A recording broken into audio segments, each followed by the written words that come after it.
குருஜி அவர்களுடைய சுய ஜாதக அமைப்பின்படி அவருக்கு இங்கே 10 பாதகஸ்தானத்தின் அதிபதி, தொழில் ஸ்தானத்தின் அதிபதி, இங்கே அவருடைய லக்னாதிபதி நீச்சம் பெற்ற நிலையில் இருக்க அவரோடு இணைந்த நிலையில், சரிங்களா, அவரோட இங்கே பரிவர்த்தனை மூலமா இணைந்த நிலையில் இங்கே அந்த பாதகாதிபதி என்பவர் இங்கே தசா நடத்துவதால் அவருக்கு இந்த ஜோதிட துறையில் இங்கே ஒரு பாதகம் நிகழும் அப்படிங்கிறது தான் இங்கே உண்மை. அதன் அடிப்படையில் அந்த பாதகாதிபதியினுடைய தசை அவருக்கு நடப்பில் வருவதற்கு முன்பாகவே ராகு தசையினுடைய கடைசி புத்தியின் மூலமாகவே அவர் என்ன சொல்ல ஆரம்பிச்சிட்டார் அப்படின்னா, நட்சத்திரங்கள்ல பலன்கள் இல்லை, நட்சத்திரச்சாரம் பார்க்க வேண்டிய அவசியம் இல்லை. ஏன் சொல்றாரு? அவருடைய ஜாதகத்துல அங்க பாதகாதிபதி என்பவர் இங்கே செயல்படுகிறார். அதற்கு அடுத்ததா இங்கே குருவினுடைய தசையை நேரடியாக வருகின்ற போது அங்க விஜய் அவர்களுடைய ஒரு தவறான ஒரு ஜாதகத்தை, கையில் கிடைக்கின்ற ஜாதகத்திற்கு பலன் சொல்ல மாட்டேன், அந்த ஆள் நான் கிடையாது அப்படின்னு சொல்லக்கூடியவரே உண்மையாகவே ஒரு தவறான ஜாதகத்தை இங்கே எடுத்து பலனை அவர் சொல்கிறார். கடகலக்னம் கடகராசி விஜய் என்று. அதற்கு பிறகு இங்கே பாதகத்தை அவர் உணர்ந்த பிறகு அந்த ஜாதகம் தவறு என்று தெரிந்து பிறகு என்ன சொல்கிறார் அப்படின்னா, இங்கே சிம்ம லக்னம் சிம்மராசி என்று அவர் மிகச் சரியாக திரும்ப அந்த லக்னத்தை சரி செய்கிறார். லக்னத்தை சரிலாம் செய்யலை, அது உண்மையே சிம்ம லக்னம் சிம்மராசி தான். அந்த கணிப்பு அப்படிங்கிறது இங்கே சரிதான், சரிங்களா. ஆனால் கையில் கிடைத்த ஜாதகத்திற்கு இங்கே பலன் சொல்லாதவர் அவருடைய சுபத்துவ பாவத்துவ விதிகளின் மேலோ அல்லது அவரின் மேலோ நம்பிக்கை இல்லாமல் அவர் கையில் கிடைக்கின்ற ஜாதகத்திற்கு பலன் சொல்லக்கூடியவர் இல்லை என்பதால், அப்போ இங்க நாமளும் கடகலக்கணம் கடகராசின்னு சொன்னோம். விஜய் அவர்கள் கடகலக்கணம் கடகராசியாக இருந்தால் 2031 தான் அவர் சிஎம். அது வரைக்கும் அங்கே சிஎம்முக்கு சான்ஸே கிடையாது. அது ஏன் எதற்குலாம் இங்கே எக்ஸ்பிளைன் பண்ணிட்டோம். திரும்ப என்ன சொல்லலாம், அந்த பழைய கிழவி கதவை திரடிங்கிற கதையா, அதற்குள்ள இங்க போக வேண்டாம். இப்போ அவருக்கு இங்கே நடந்த அவருக்கு இங்கே நடந்தது பாதகாதிபதியினுடைய திசை என்பதால் இந்த பாதகம் என்பது அவருடைய ஜாதகத்தில் செயல்படுகிறது. எந்த ஒரு ஜாதகத்திலும் பாதகாதிபதி என்பவர் நிச்சயமாக பாதகம் செய்தே ஆவார். அவர் தான் அடிக்கடி சொல்வார், அத்தி புத்தார் போல் கோடியில் ஒரு ஜாதகத்திற்கு பாதகம் வேலை செய்யும்னு. அப்படிலாம் கிடையவே கிடையாது ஐயா. அத்தி புத்தார் போல் கோடியில் ஒரு ஜாதகத்திற்கு வேண்டுமென்றால் பாதகம் செயல்படாமல் இருக்கலாம்.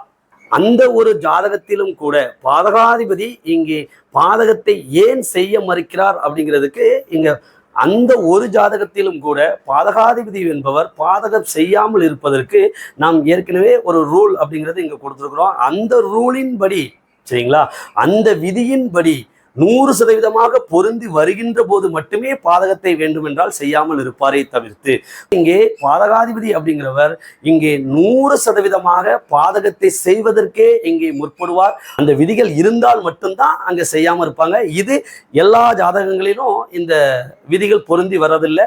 கோடியில் ஒரு ஜாதகத்திற்கு வேண்டுமென்றால் அவர் சொல்வது போல அத்திப்புத்தார் போல் கோடியில் ஒரு ஜாதகத்திற்கு வேண்டால் விதிவிலக்கு இருக்கலாம். ஆதித்ய குருஜி ஐயா சொல்லுவார்ல, நட்சத்திர சாரத்துல இங்க பலன்கள் இல்லை அப்படின்னு. அப்போ நட்சத்திர சாரத்துல தான் ஐயா இங்க பலன்களே இருக்கு. 12 ராசி கட்டங்களும் கட்டமைத்ததே இங்க நட்சத்திரத்தின் படிதான் ஐயா. அதனோட இணைந்து இங்கே இந்த ரிஷப லக்னத்தை நாம் ஏற்கனவே சொன்னதுனால இந்த ரிஷப லக்னத்தை வைத்தே ஒரு உண்மையான ரியலான ஒரு ஜாதகத்தை நட்சத்திர சாரத்தில் இருக்கின்ற பலன்களை நாம இங்க எக்ஸ்பிளைன் பண்ணலாம், சரிங்களா. 12ஆம் தேதி ஏப்ரல் மாதம், சரிங்களா, ஏப்ரல் மாதம் 1972ஆம் ஆண்டு காலை 9:28, சரிங்களா. பிறந்த நேரம் எப்படிங்கிறது காலை 9:28 AM. திருநெல்வேலியில் பிறந்த ஜாதகம், ரியலான ஜாதகம். நீங்க கூட இதை ஒர்க் அவுட் பண்ணி பார்த்துக்கலாம். ரிஷப லக்னம், லக்னத்தில் சுக்கிரன் வர்க்கோத்தம நிலை, அதனோடு இணைந்து இந்த லக்னத்தினுடைய யோகாதிபதியான சனி, இதனோடு இணைந்து இந்த லக்னத்திற்கு 7க்கும் 12 என்கின்ற விரயஸ்தானத்திற்கும் அதிபதியான செவ்வாய், இதற்கு அடுத்ததாக இந்த லக்னத்திற்கு 2ஆம் பாவகத்திற்கும் 5ஆம் பாவகத்திற்கும் அதிபதியான இந்த புதன் இங்கே 11ஆம் பாவகத்தில் நீச்சம், ரொம்ப முக்கியம், சரிங்களா. அதற்கு அடுத்ததாக இந்த லக்னத்திற்கு 3 என்கின்ற மாரகஸ்தானத்தின் அதிபதி, மாரகஸ்தானத்தின் அதிபதியான இந்த சந்திரன் என்பவர் இதே 11ஆம் பாவகத்தில். இதனோடு கூடுதலாக இந்த லக்னத்திற்கு 4 என்கின்ற சுகஸ்தானத்தின் அதிபதியான இந்த சூரியன், இந்த லக்னத்திற்கு 8 என்கின்ற ஆயுள் ஸ்தானத்திற்கு அதிபதியும் அட்டமாதிபதியும், அதே நேரத்தில் இந்த லக்னத்திற்கு ஆரோக்கிய ஸ்தானத்திற்கும் அதிபதியான இந்த குரு என்பவர் இங்கே 8ஆம் பாவகத்தில், சரிங்களா, இந்த கேது இங்கே கடக கேதுவாக 3ஆம் பாவகத்தில் அமர்ந்திருக்கிறார். இதனோடு கூடி இந்த ராகு என்பவர் அப்போ மகர ராகுவாக இங்கே அமர்ந்திருப்பார். இந்த லக்னத்திற்கு லக்னாதிபதியான சுக்கிரன் என்பவர் இங்கே நோய் ஸ்தானத்திற்கும் அதிபதியாகவும் வரக்கூடியவர். இவர் இங்கே இந்த லக்னத்திற்கு 3ஆம் பாவகமான மாரகஸ்தானத்தின் அதிபதியான சந்திரனுடைய ரோகிணி 2ஆம் பாதத்தில் வர்க்கோத்தம நிலையில் அமர்ந்திருக்கிறார். அதனோடு கூடி இங்கே சனி என்பவர் ரோகிணி 1ஆம் பாதத்தில் இங்கே அமர்ந்திருக்கிறார். அதே சந்திரனுடைய சாரம். அதே போன்று செவ்வாய் என்பவரும் சந்திரனின் ரோகிணி 3ஆம் பாதத்தில் இங்கே அமர்ந்திருக்கிறார். இங்கே லக்ன புள்ளியும் ரோகிணி 3ஆம் பாதம் சந்திரனுடைய சாரம். 3 கிரகங்கள் மட்டுமல்ல, இந்த லக்ன புள்ளியுமே இங்கே மாரகாதிபதியான சந்திரனுடைய சாரத்தில் அமைய பெற்றிருக்கிறது. எங்க? லக்னத்திலேயே.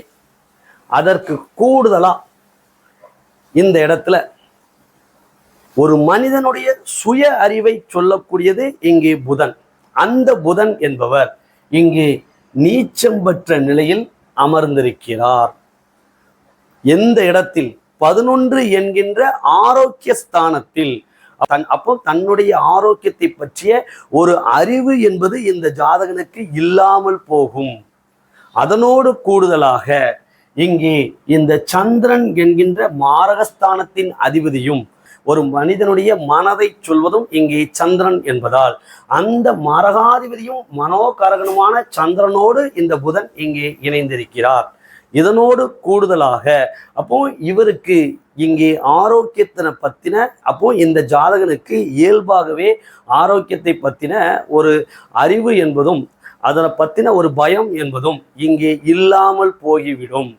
எதன் பொருட்டு இல்லாமல் போகும் அப்படின்னா, இந்த சனிக்கும் செவ்வாய்க்கும் லக்னத்திற்கும் லக்னாதிபதிக்கும் சாரம் கொடுத்த இந்த சந்திரன் என்பவர் இங்கே சனியினுடைய சாரத்தில் அமர்ந்திருக்கிறார். இந்த சனி என்பது புகையிலையை சொல்லக்கூடியது. இந்த சூரியன் என்பது இங்கே 4 கூடிய சுகஸ்தானத்தையும் அதனோடு இணைந்து ஒரு மனிதனுடைய தலைப்பகுதியும் சொல்வது சூரியன் என்பதும் அதனோடு இணைந்து இந்த லக்னத்திற்கு 2ஆம் பாவகத்தினுடைய அதிபதியே வாக்குஸ்தானத்தின் அதிபதியே புதனாக இருந்து அந்த புதனும் நீச்சம் பெற்ற நிலையை அடைந்து இதற்கு கூடுதலாக இங்கே சந்திரன் என்பவர் 3 கூடியவர் என்பதும் மாரகஸ்தானத்தின் அதிபதியும் அதே நேரத்தில் நம்மளுடைய தலைப்பகுதியில் இங்கே நீரை உற்பத்தி செய்து கொண்டே இருப்பது உமிழ்நீரை இங்கே வாய்ப்பகுதி அப்படிங்கிறதுனால துல்லியமாக இந்த புதனும் சந்திரனும் இணைந்து எதை சொல்கிறது அப்படின்னு கேட்டிங்கன்னா, ஒரு வாய்ப்பகுதியில் புற்றுநோய் ஏற்படும் நம்ம சொல்லியிருந்தோம். அப்போ நம்ம ஜோதிடத்தினுடைய அடிப்படையான நிலையில் இருந்தோம். சரிங்களா? இப்போதும் அப்படிதான் இருக்கிறோம். இப்போவும் ரொம்ப உயர்ந்த போஸ்டிங்லாம் நம்ம போகலை, யாருமே போக முடியாது. சரிங்களா?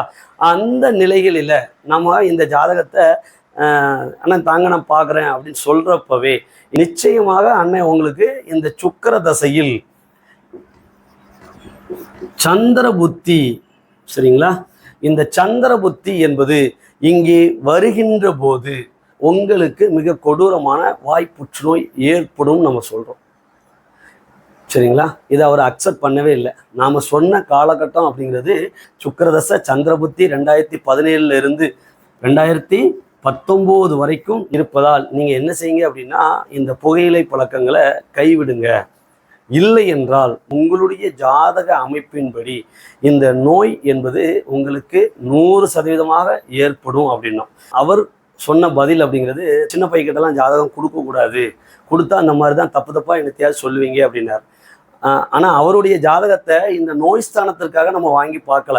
அவருடைய ஜாதகத்தை இங்கே வாங்கி பார்ப்பதற்கான முதன்மையான காரணம் என்பதே, நாம் ஒரு ஜோதிட மாணவனாக அப்போது இருந்ததால், இப்போதும் ஜோதிட மாணவன் தான், அப்போது முழு தீவிரமான தேடுதலோடு இருந்த மாணவன் என்பதால் அவருடைய ஜாதகத்தை வாங்கி பார்த்தது எதற்காக அப்படின்னு கேட்டிங்கன்னா, இவருடைய சுய ஜாதகத்தின்படியே உங்களுக்கு தெரியும், குரு 8இல் அமர்ந்து 2ஆம் பாவகத்தை இங்கே பார்ப்பார்.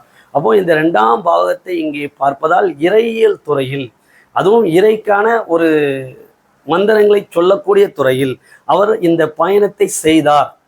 அதன் பொருட்டு இந்த இறை மார்க்கத்தில் இருக்கக்கூடியவங்க, இந்த இறை வழிபாடுகளை செய்யக்கூடியவங்க, இறை பூஜைகளை செய்யக்கூடியவங்க இங்கே கலெக்ட் பண்ணிட்டு இருக்கிறேன், அதன் பொருட்டு உங்களுடைய ஜாதகத்தை தாங்க அப்படின்னு தான் முதல் நிலையாக நம்ம அங்கே கேட்டோம்.